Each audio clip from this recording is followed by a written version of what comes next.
Well, it's about time for me to get to the rally at the Wilson building. I will be speaking before the masses. There will be many advocates out there fighting these budget cuts. This building, my home, CCNV, may be the only year-round shelter in DC in 11 months. These sites will become the norm. But not only under bridges like this. People will be everywhere and anywhere. The city will look like the morgue. Bodies everywhere. And the smell. You would think the sanitation department is on strike. Where will people bathe? Ah, but the domed home is a solution. They could be day centers, cleansing centers, emergency housing. As we have a plan, so they would cost the district nothing, as we fight for savings in the budget. Let's look at solutions. The dome homes. Let me get to the rally and you can take a closer look at www.streets.org. Finally, the Wilson building. I can hear the crowd off in the distance. I better get in the mix. Come join me. You should fight too, 'cause it's happened to you.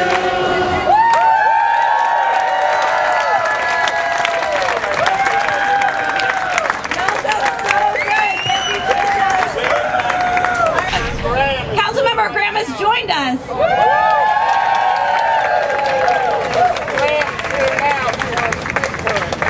Yeah, can you say a few words, Councilmember Graham? Great. Hello, everybody. Look, let's be very clear. You know, the programs that serve the neediest in the District of Columbia right now are under assault. There is no question about it. Without each and every one of you coming out, staying out, fighting this fight, I don't know where we're going to be, because we're going to need all of your energy and commitment and talent in this battle. The fact of the matter is that we're losing interim disability. I was just talking to somebody right here who told me still another plaintive story about how this kept him surviving while he was waiting for his SSI.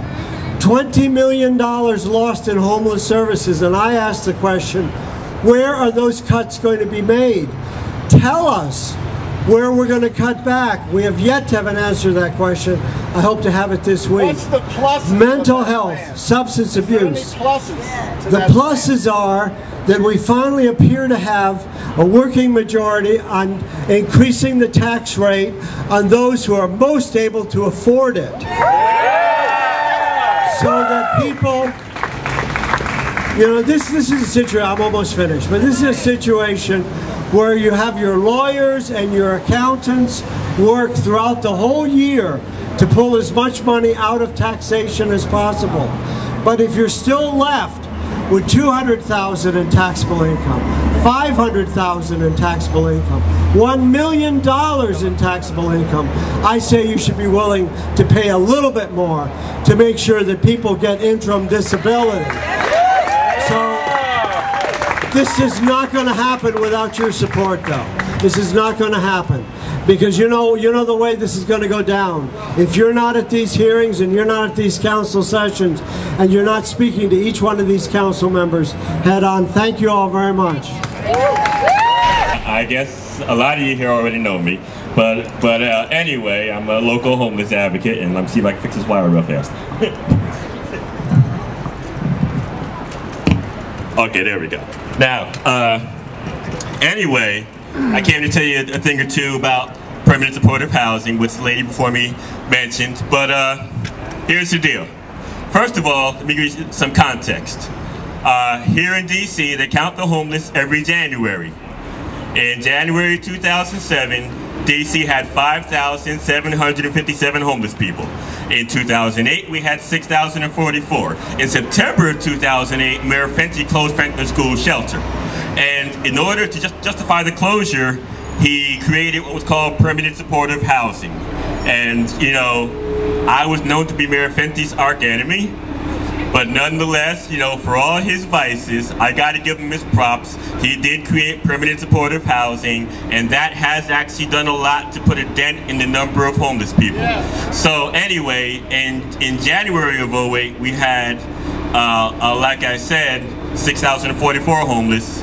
But in January 2009, it still went up to 6,228, and then in 2010 it was 6,539. So it's been increasing approximately 300 people per year. But then came 2011, the year we're in, and this year we only had 6,546 homeless people. That's still 6,546 too many, but nonetheless, it was only an increase of 7 people as opposed to 300 a year. And so we had begun to get a handle on the homeless problem. You know, and a lot of folk who have been working really hard on this issue, I see a few of them in the crowd here, they were really excited that we're finally getting a handle on this thing. But now we're about to defund permanent supportive housing, which is the one program that has actually done the most to help us get a handle on this problem. And so more than 1,200 homeless people from across DC have been housed in permanent supportive housing. Well, the lingering fear is that as of April 1st of next year, the only shelter that'll be left is the one where I'm at, actually, because I'm homeless, for those who didn't know, but CCNV, which is the Community for Creative Nonviolence. That shelter was created due to a federal mandate that a covenant was signed by Ronald Reagan and Mitch Snyder in 1988. They're both dead now, but that covenant is good until 2018. They can't touch that federal shelter until 2018. But all other shelters are city shelters, you know, and they're in danger of being closed. And so of the 6,500 plus homeless people in this city, we might have in excess of 5,000 of them on the street in less than a year, and which is why I'm glad to see all of you here. But we need more people here because, you know, I should also say that there's an organization called Downtown Bid. Downtown Bid, for those who don't know, is who employs SAM. Some of you see the SAM people with the red and blue uniforms on, safety and maintenance. Well, they're employed by Downtown Bid. No, you got Downtown Bid, you got Golden Triangle, you got NOMA, you got a few other BIDs around here. And Downtown Bid used to pay $450,000 per year to keep the homeless people in the basement of the church that was next to MLK Library. That church has since been torn down, and there's a brand new building going up right there. But, you know, we're going to reverse the very thing that they had tried to solve. And even now, we have families with small children, 5 and under, that are sleeping in the Greyhound station, and they're sleeping in their cars, and there was a woman who came in this building back in March, and she mentioned how that her baby was born on February 10th of this year, and she had been to the intake center 4 times while pregnant and got turned away. She went back twice after having the baby and got turned away. And for the whole first month of that baby's life, that baby was homeless. She was sleeping with her baby in the stairwell of an apartment complex that has no security guards. And she was also sleeping in the Greyhound station. Now, I think that's a terrible indictment on our city. This is the capital city of the wealthiest, most powerful country in the world, and yet we have mothers with newborn babies, 2 days old, just left the hospital, sleeping in a Greyhound station, sleeping in an unsecured apartment in the stairwell of all places. You know, I'd be scared to sleep with my baby in my arms in a stairwell because I might wake up without the baby or roll over on the baby. Who knows what might happen? And so I'm gonna stop there just by letting you know that even now, we have families that are being turned away from shelter. They've already stopped taking families into the shelter. The woman I just told you about, we're actually in regular contact now. We're now very good friends, but even so, she was one of the last people to get into the family shelter, and now we have families being turned away. And I also found out they spend $12 million per year on the family shelter, and the family shelter houses 150 families. Now let's do the math, people. If you spend $12 million housing 150 families per year, that's $80,000 per year. You don't spend that much on rent. We're out here trying to get affordable housing, and you're spending 3 times the average rent keeping them in a shelter. you may as well house 500 families rather than having 150 families in that shelter to the tune of $80,000 per family per year, right? So let's be cost effective. But with that, I am really going to stop, and I see Councilman Marion Barry down here, and so I got to give him his props and let him do his thing. All right. That I've been fighting for the most vulnerable all of my life. Whether it's civil rights, or whether it's human rights, whether it's gay rights, or whether it's women's rights, whether it's homeless rights, I've been there. Now we got a dilemma right here. This city, because Agent 50 had messed up so many things, I'm not blaming him, that's a fact. I didn't vote for it. His budget was the worst budget we have had in the history of this city. And so what Vince Gray had to do was to try to, in one fell swoop, correct a whole bunch of shit. All right? And when he took office in January, 3 months of the budget had already been prepared, ready to come to the council. Now, he made some cuts that I disagree with.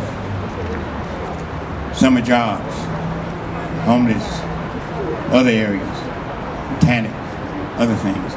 But our dilemma is there were $127 million of cuts in the social services. The way the council operates, if I want to restore money to a program, which I certainly want to, I got to identify the revenue. And some of us are in the process of trying to identify some revenue. For instance, Jim Graham is pushing, I'm pushing, the millionaire's tax, so they can pay their fair share of money. We're pushing for more jobs for DC residents. The DC government is guilty.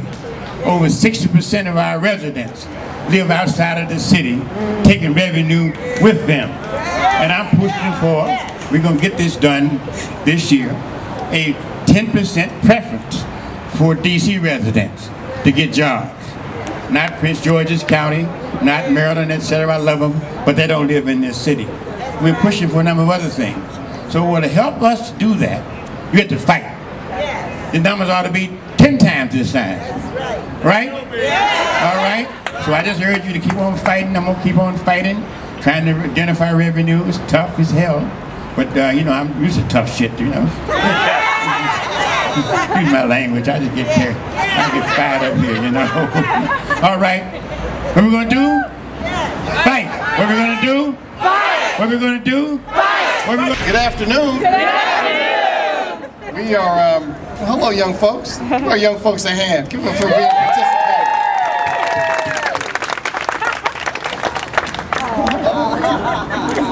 She's thanking me because I'm one of the ones that's very responsible for restoring some of these cuts over the last couple of years to make sure places like Norwood are able to survive. So please feel free to thank this young lady who just thanked her council member, Michael Brown. It's okay to do that.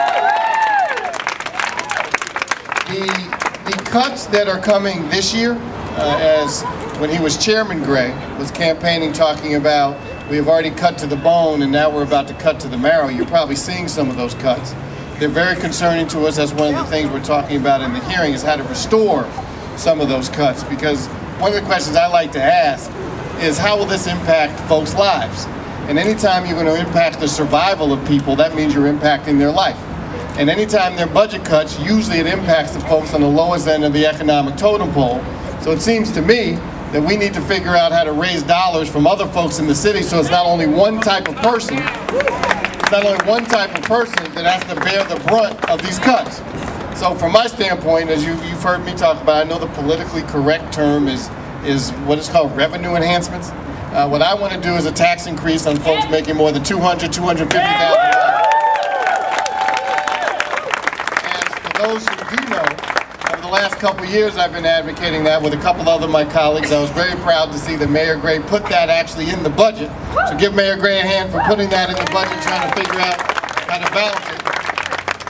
But also, what I'm going to need you to do over the next couple of weeks, as we go through this budget process, is advocate as hard as you can about how these cuts are going to hurt people.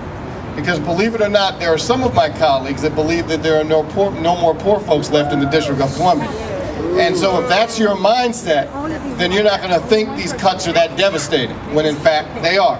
So I'm going to need you to advocate, need you to participate over the next couple weeks, send emails, call people, letters, come to the building, whatever you like to do, but you have an advocate in me. I look forward to fighting for you. Thank you very much. As you can see, the council members are a bit worried about what's coming down the pike. You know, I think they understand the gravity of the situation. They realize that it's going to be bad. They're aware that there are plenty of poor people in this city who are really dependent upon those services. And I'm glad to know that they're upstairs fighting for us. I'm not sure just how much they're going to be able to accomplish.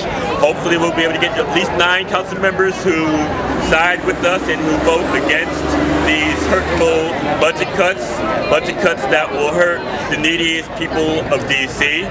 But I am glad to know that Michael Brown and Jim Graham are on our side and that they are conscious of the major hurt that's going to be inflicted on the poor community of D.C. And this is not just a homeless issue either, okay? This is bigger than homelessness. This is about poverty. You know, there are people who are housed right now who might lose their housing and become homeless. So in that respect, it is a homeless issue, but it affects more than just those who are presently homeless. It affects those who are low income and who are on the verge of homelessness. You know, it's often said that we're all just a paycheck away from becoming homeless, and for some people that's more true than for others. And hopefully, you know, they'll vote the right way, and we'll get at least 9 council members to vote in our favor and to end these budget cuts.